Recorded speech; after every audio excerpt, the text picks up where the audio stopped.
I'm going to talk about how Lakota people view life after death. But first of all, we need to understand the concepts of linear and nonlinear. That's really important to know what these two things are. And then I will continue with what I want to talk about. Linear thinking is when you think everything goes in only one direction, and that the further you go on that path, you think you're getting better, and that everybody behind you is not as good as you. That's the tendency in linear thinking. It is very rare where a person who's way up ahead will turn around and say, "Here, come, I'll help you." Basic gung-ho linear thinkers think like the further they're on the path, the better they are. Anybody behind them is less than them. They're not good enough. They're not as good as them. That's the general thought. And that creates duality. Duality is when you look at everything in life and you only see two perspectives, yours and that which you don't like, that which you disagree with. And your tendency is to label that as bad and that you're the good one. That's the foundation of duality. Along with this process, people focus only on one emotion, and then they become addicted to it to the point where they'll do anything to maintain that emotion, whatever it is. They become an addict to it. And they call the other emotions bad emotions. Stay away from those. I don't want to do anything to even feel that other emotion. They don't want to think of bad things in their life that happened that brought those emotions. They try to suppress them thinking it's going to go away, but it doesn't. The body keeps all that energy until you release it. And you release it by facing it, learning from it, making the most of it. And that's how you transform it into a learning experience. Then it becomes a blessing because you receive knowledge, wisdom, and peace. You're at peace with it. So you can think on it anytime and it doesn't bother you. That's how that works. So, nonlinear thinking is, yes, things do go forward, but we can also go backwards. There's nothing wrong with that. For example, after you come to peace with your past, now you're walking a healthy road, and as you walk on this healthy road, you slowly are able to comprehend more and more of reality. Now, this does not mean you're better. It just means you can comprehend more. It doesn't mean you're better. It just means you can comprehend more. So, in time, it's good to look back in your past again to things you've already learned, and you will see something new. Because now you can comprehend more of that experience. When you first had that experience, you couldn't see everything, but now you can see more, which means you're going to learn something new. Then you come back to the present moment with that knowledge to help yourself and others. You share. That is one possibility.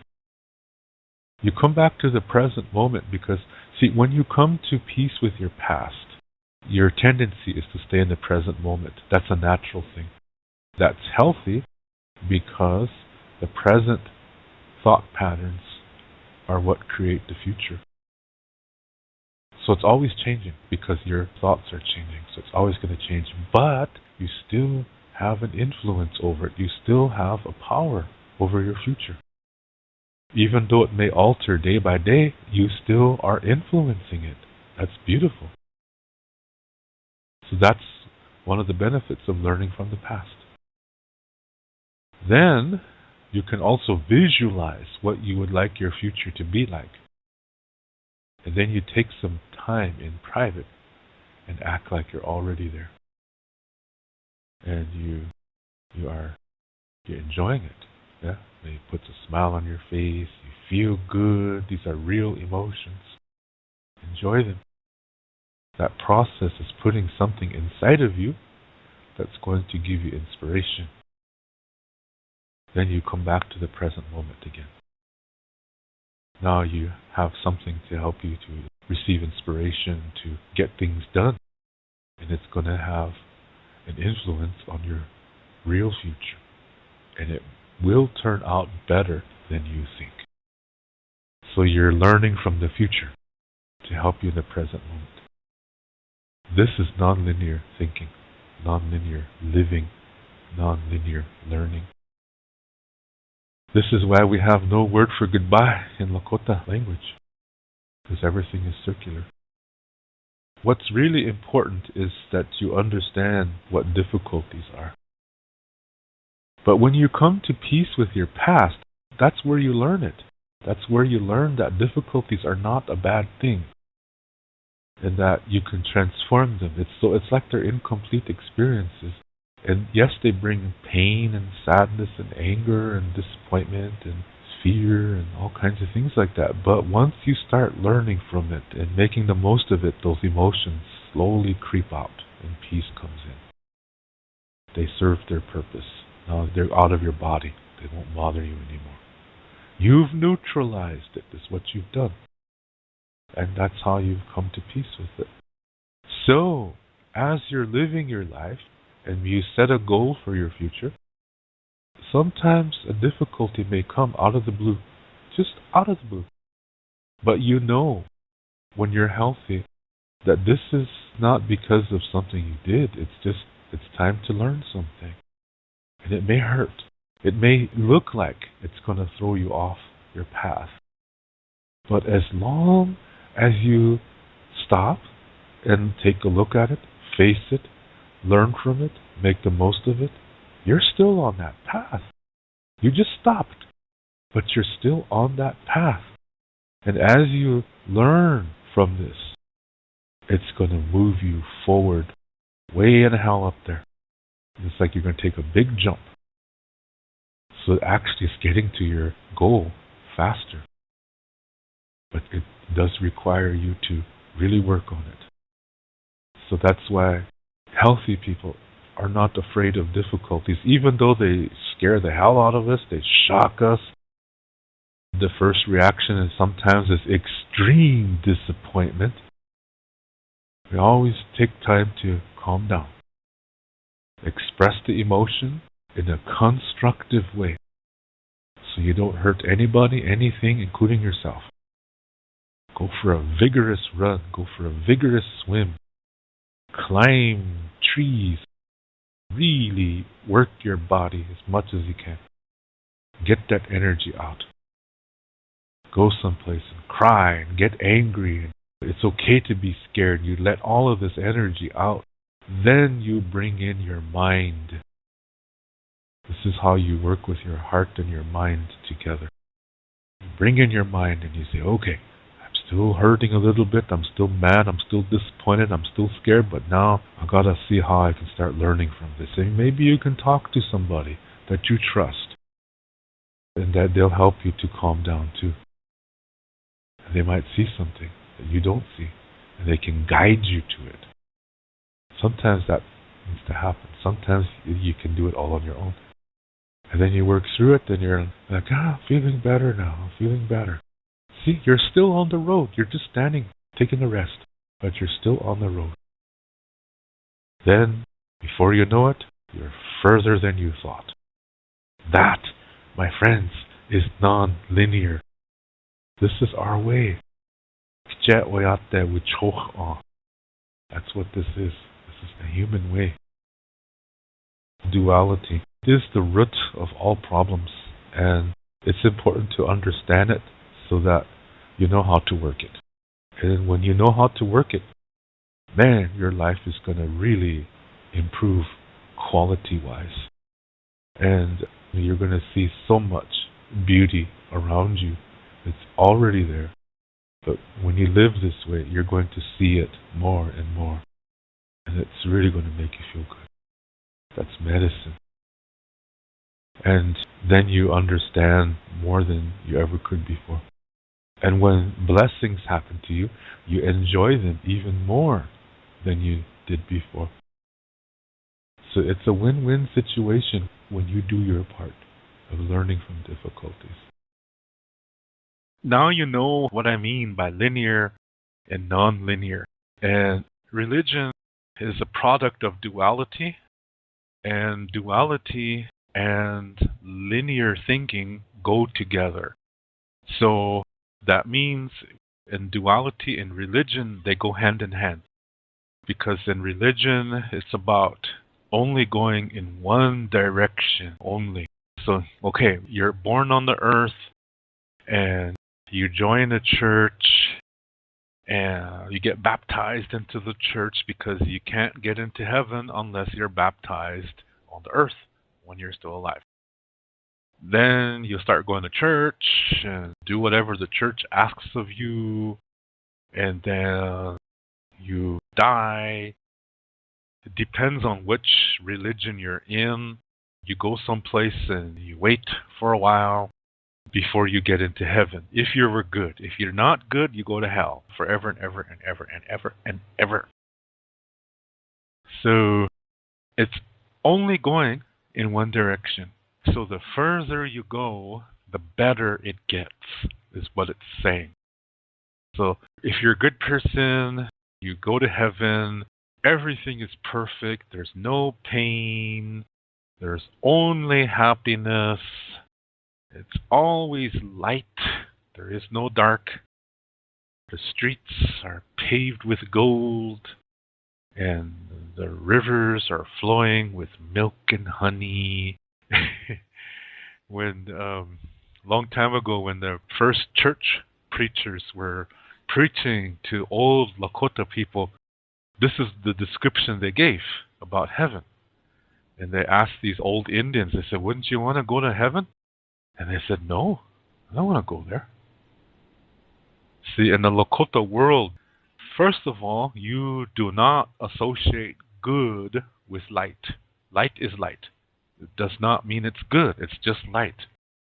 And dark is dark. But it doesn't mean it's bad. See, we do not associate terms of good and evil to anything because there's purpose in things. Sometimes we learn from difficulty. We go through a difficulty in our life.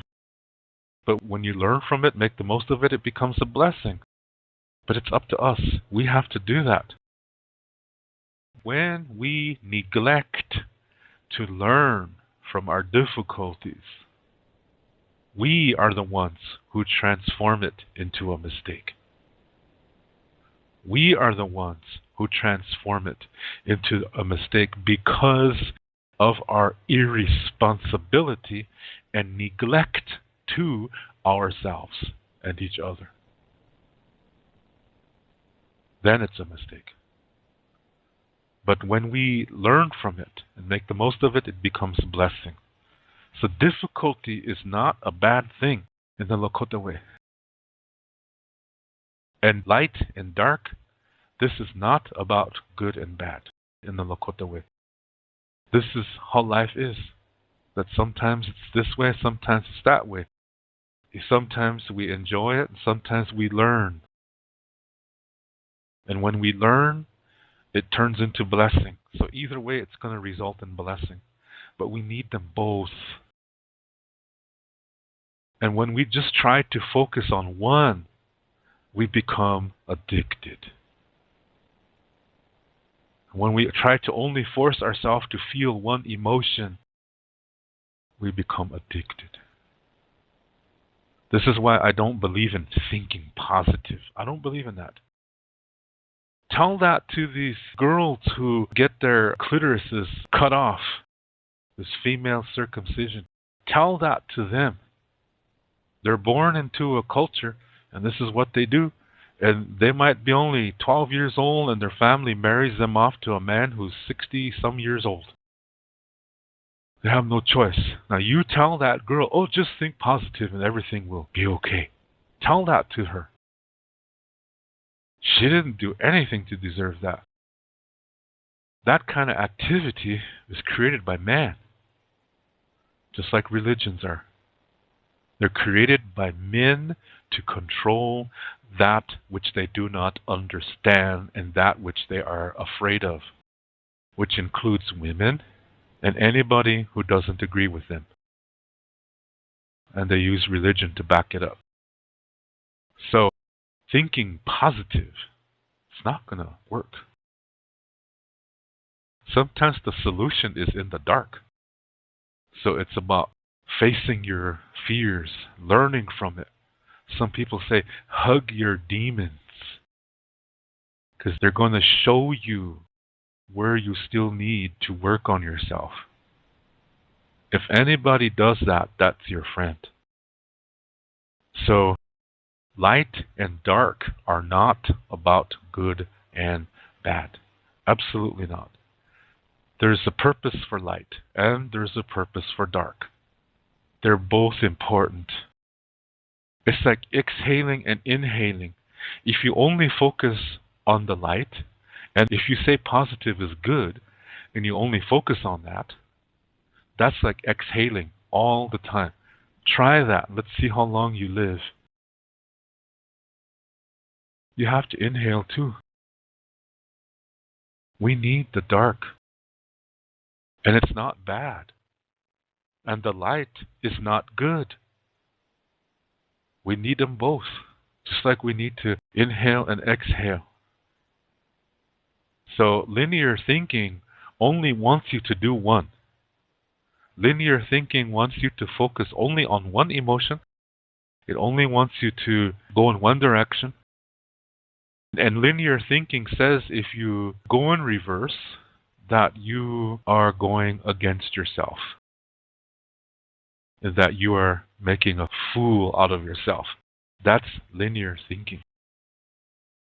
So, in linear thinking, when it applies to religion, the goal is to get to this world of perfection.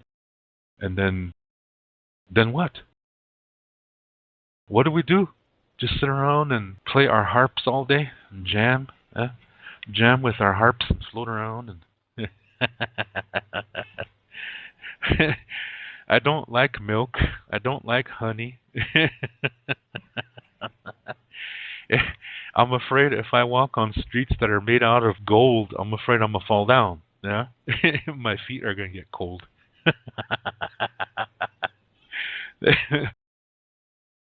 So I don't want to go to heaven either. I'm lactose intolerant, so heaven is sure as hell not the place for me. Good choice of words, huh? Heaven sure as hell not the place for me. Okay, anyway, these old guys, we're talking like around mid-1800s in America. These old Lakota people, they did not want to go to heaven because the way that was presented to them was linear. That religion, God, Jesus, the resurrection, everything is focused only on linear thinking. It only goes in one direction. And this is the reason why the Indians back in those days did not want to have anything to do with religion. Because the dark, there's something important about the dark. It's just as important as the light. Both are important. And it's not just dark and light. There's where the day turns into night and the night turns into day. Those 2 points are points of transformation, but they're necessary. They're important. They have to be there. So it's not just light and dark. There's these in-between points too. But see, religion is dualistic, so it only sees things in two. Religion sees it as day and night. But that's not how nature sees it. The earth sees it in 4 phases: day, dusk, night, dawn. This is sacred. And they're all important. You can't take one away from the other. It's not possible. You cannot take one out because that would violate the universe. They all have to be there. But like I said, where it gets to be a mistake is when men try to categorize it in only two groups: day and night. Day is good, night is bad. That's man that creates that idea, not nature. Nature says we need it all. And it's not about good and bad. So to have a place of perfection is not possible. The universe is not perfect. The idea of perfection is an idea that was created by man because of his inferiority complex, his insecurity. This is dualistic man. So these long time ago Indians, they were not dualistic people. They knew that night is important. There's a purpose for it. Dusk and dawn are sacred times. They need to be here. It's not about day and night. It's about day, dusk, night, dawn. And they're all important. And none of them are good or bad. They're just important. We need the whole thing to live. So this is why Indians did not want to go to church. They did not want to go to heaven in the beginning. I'm talking about before reservation time. So I'm talking like early 1800s to mid 1800s. Late 1800s started to change because of the reservation, but I'm talking about before the reservation. So the whole idea of resurrection is a linear process. And this violates natural universal law, which means that it is a man-made concept. Nothing resurrects. There is no resurrection. That's an idea that man made up. This is not reality. That is fantasy. Anyway, when I was a kid, there used to be this show that came on Easter Sunday. And this was about a little girl, and she went to visit her grandmother for the Easter holiday weekend. So in this show, she travels there, and she gets there on Friday, and she's really happy to see her grandmother, and her grandmother is really happy to see her too. And then on Sunday, the grandmother dies. And this little girl, she doesn't understand the concept of death. Where did Grandma go? She says. And so her parents are saying, she went to be with Jesus. So she said, why? Doesn't she want to be with me? She said. And so they have this discussion, and then they explain to her the resurrection. And when I was a little kid, I was like, Jesus is sad. I don't like this show.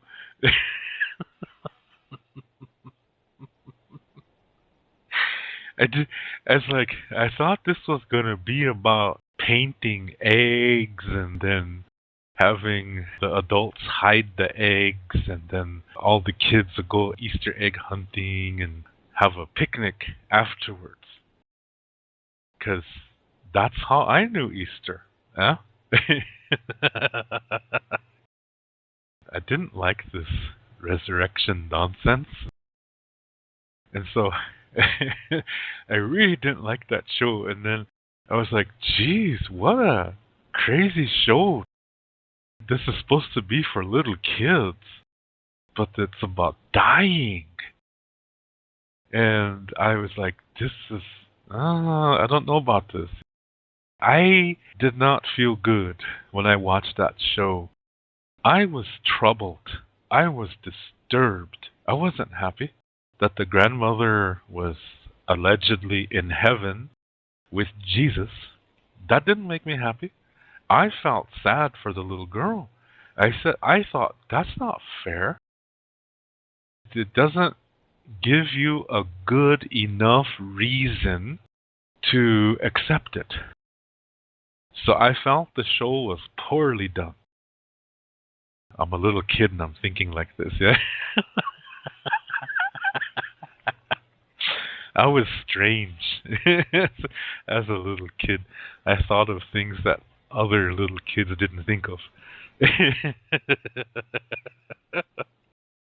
Anyway, when I grew up, when I was a little kid, we didn't learn these things. For us, Easter was a 4-day weekend, so no school on Good Friday and Easter Monday. So Thursday before, we were all happy because we don't have to go to school for 4 days. And didn't even have to go to school on Monday. Yeah, that was so cool. So when we saw Good Friday on the calendar, we didn't think, oh, this is when they hammered Jesus to the cross. We didn't even know about that. For us, it was a Good Friday because there was no school. That's why it was a Good Friday. That's how it was for us Indian kids. And Monday, it was Easter Monday, it's no school.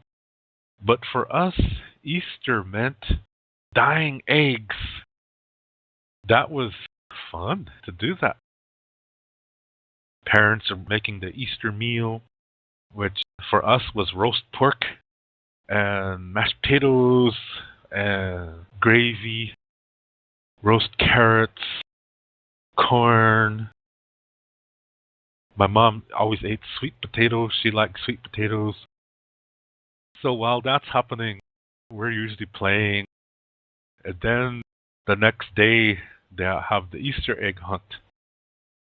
Usually the parents still hide the eggs around the house and stuff like that. So early in the morning, kids are going out there with their Easter baskets and looking for the Easter eggs and stuff like that.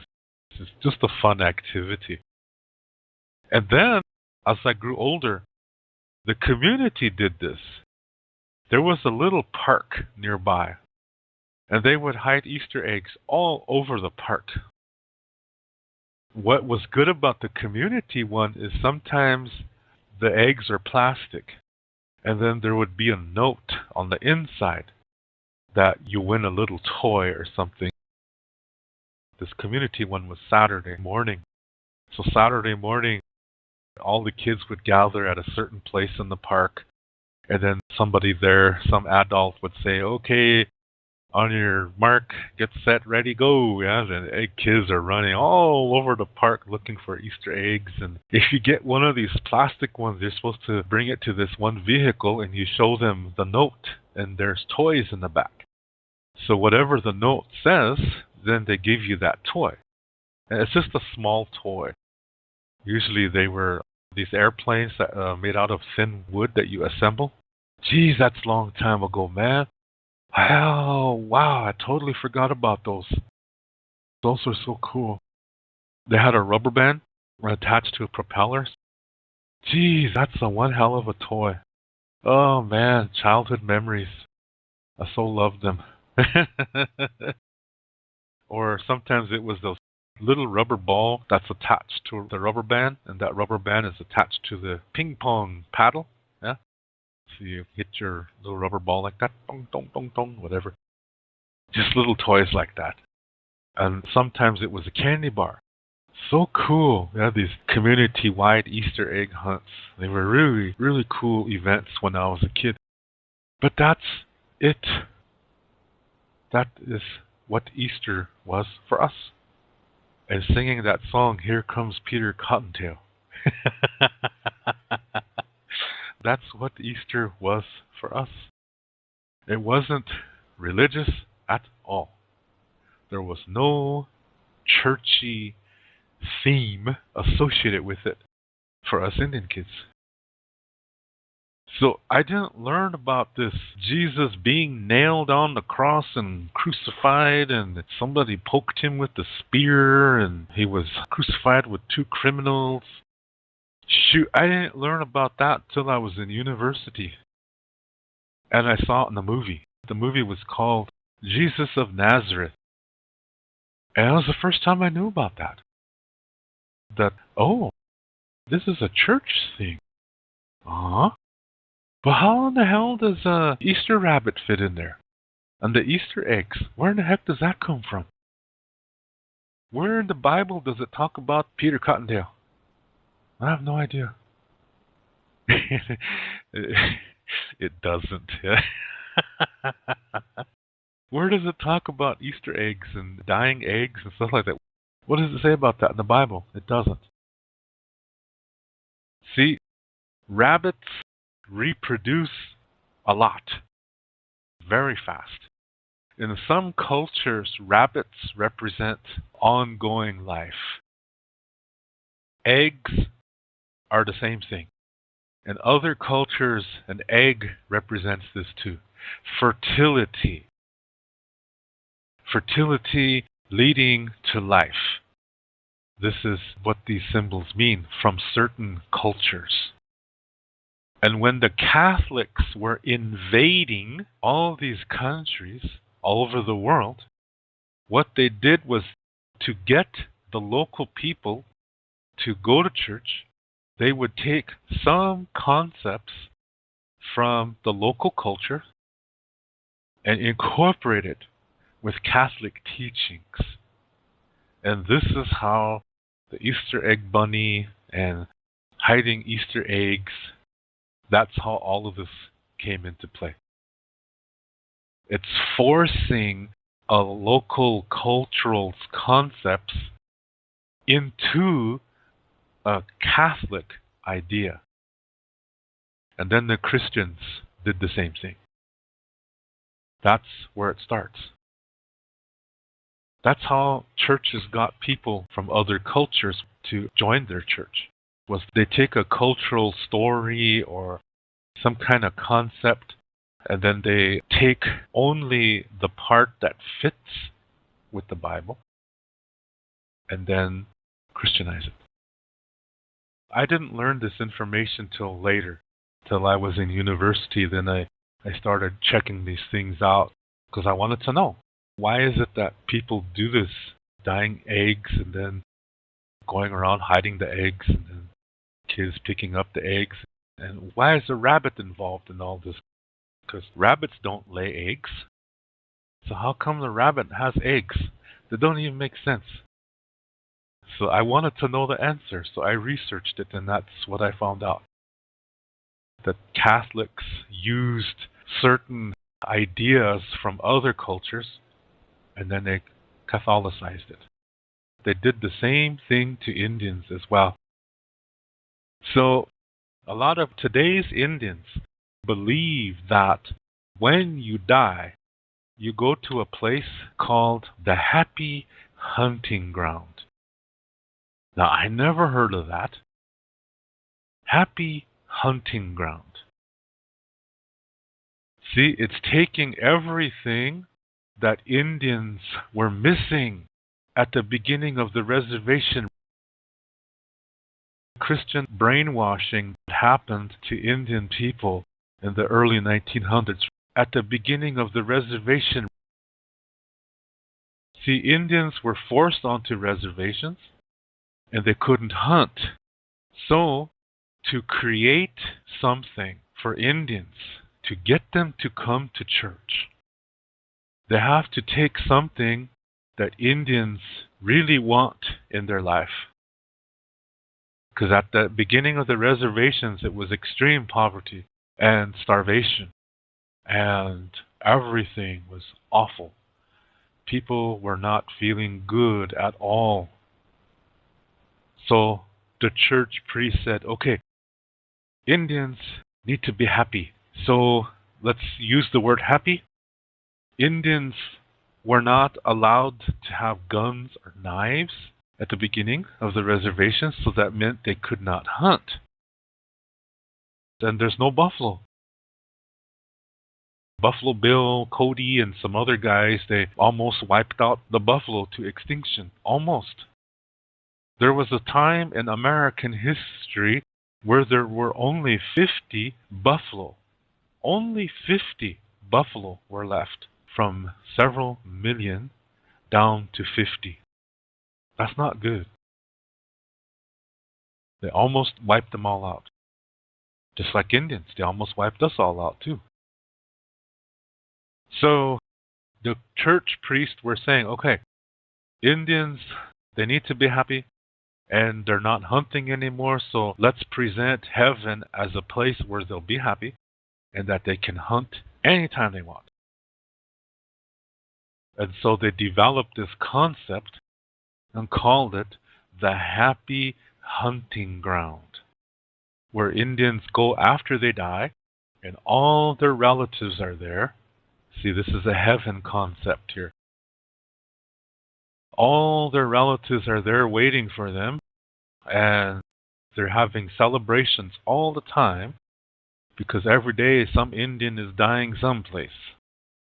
So every day there's celebrations in the happy hunting ground, and every day they're hunting and they're feasting and they're happy forever and ever and ever and ever. It's a Christian concept, and it's linear. That's not an ancient belief. An ancient belief, our soul has several pieces.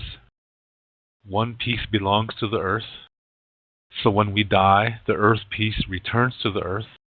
We go to a certain star constellation, and there we drop off another soul piece that belongs to this part of the universe.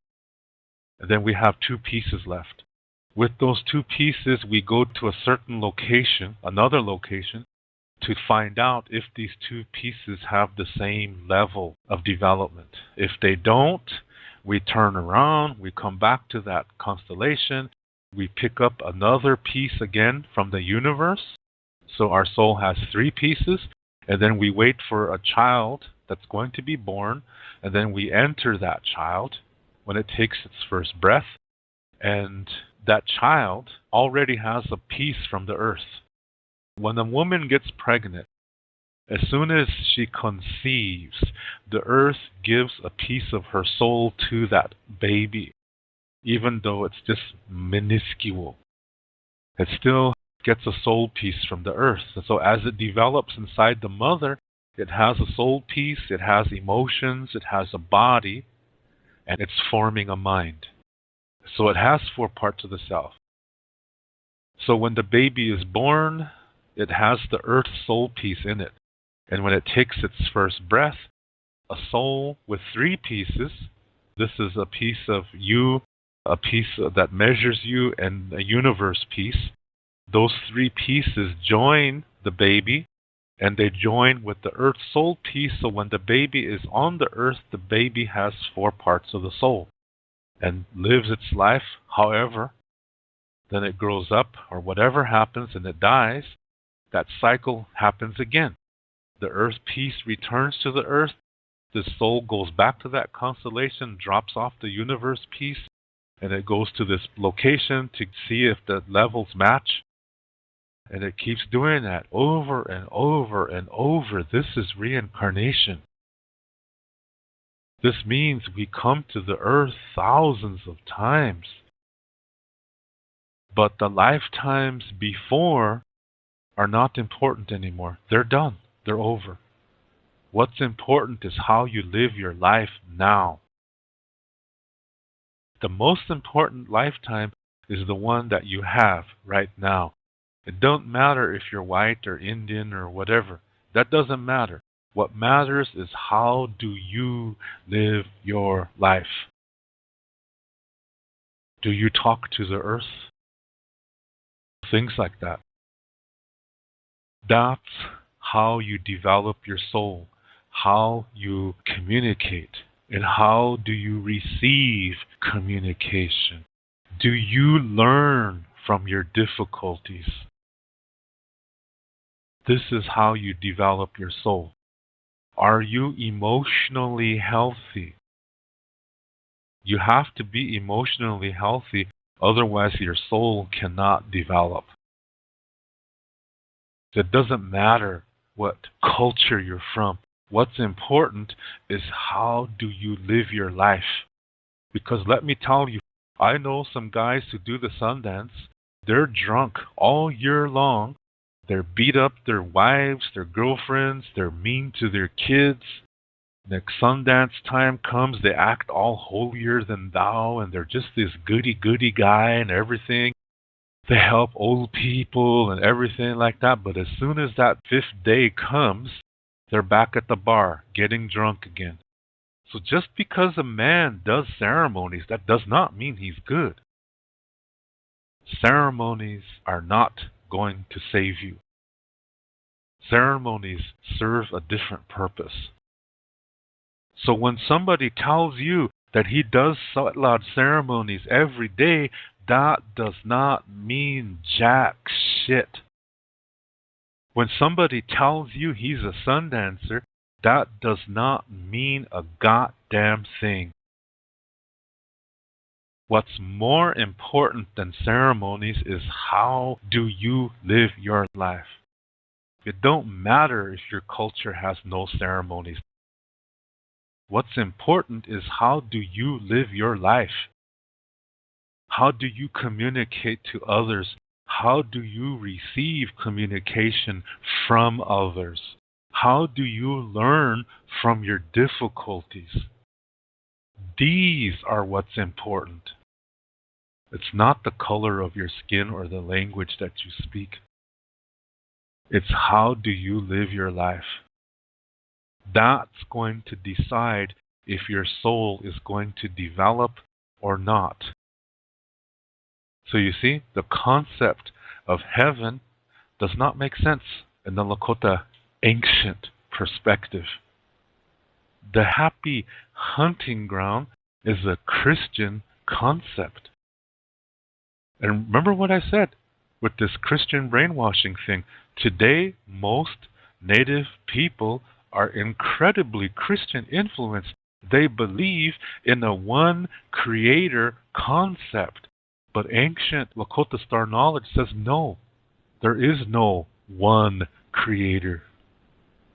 There's a whole bunch.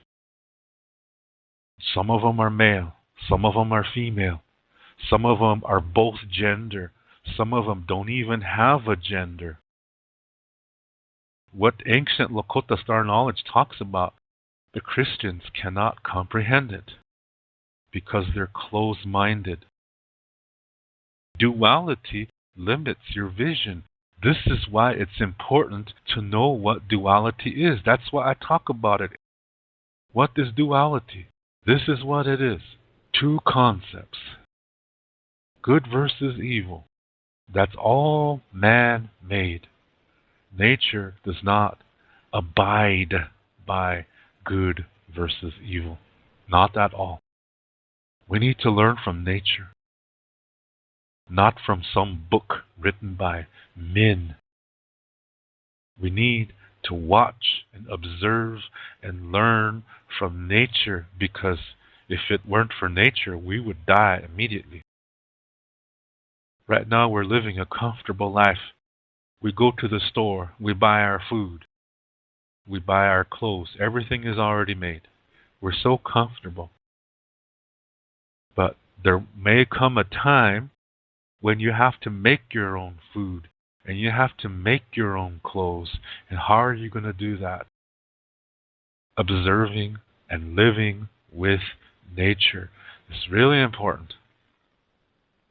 What is important is right now, how you are living your life. This is the most important moment right now, because how you are thinking right now is going to decide what your future is going to be. This is where you have power, in the present moment. So it has nothing to do with Creator knows my path. It has nothing to do with that. You make your path by how you live your life. You are the one who does it. So, this happy hunting ground concept is kind of silly.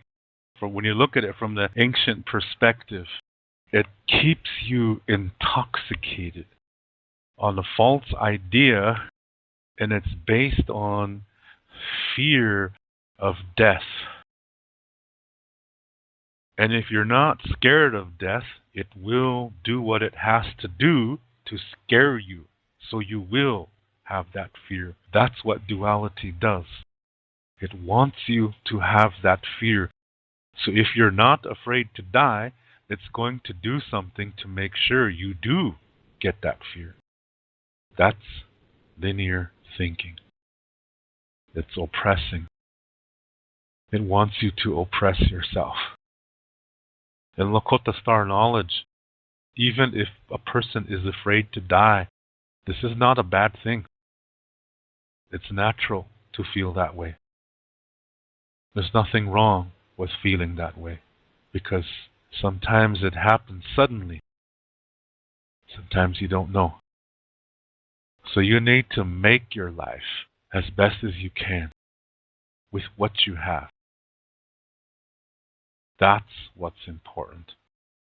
Because putting all your hopes into an idea, and that idea is really just an illusion. It's a lie. And to put all your energy into this universal lie, that is sad.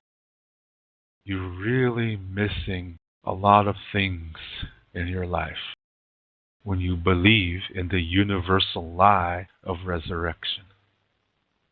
In the Lakota world, it doesn't even make sense. In nature, it doesn't even make sense. Resurrection doesn't even make sense to nature, because the idea of resurrection was created by man with inferiority complex, emotional insecurity, low self-esteem, low self-worth, because he's afraid of that which he doesn't understand, so he feels he must destroy it with oppression. And that is the foundation of religion, and that is where the idea of heaven and hell comes from, to scare you. It's all a scare tactic. That is not love. To scare you about a hell, this is not love. And Lakota Star Knowledge, there is no hell, but there is no heaven either. There's no angels, there's no demons, there's no God, and there's no Satan. Because those ideas are created by man to scare the shit out of you, so you will go to church and pay your tithing or whatever the church asks of you, saying you will go to heaven if you do all these things, where you'll be eternally happy.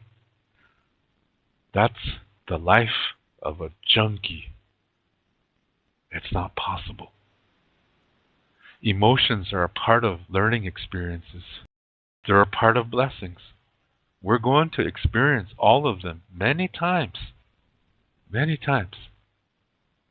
From some you learn, from some you enjoy. And when you learn, that's blessing.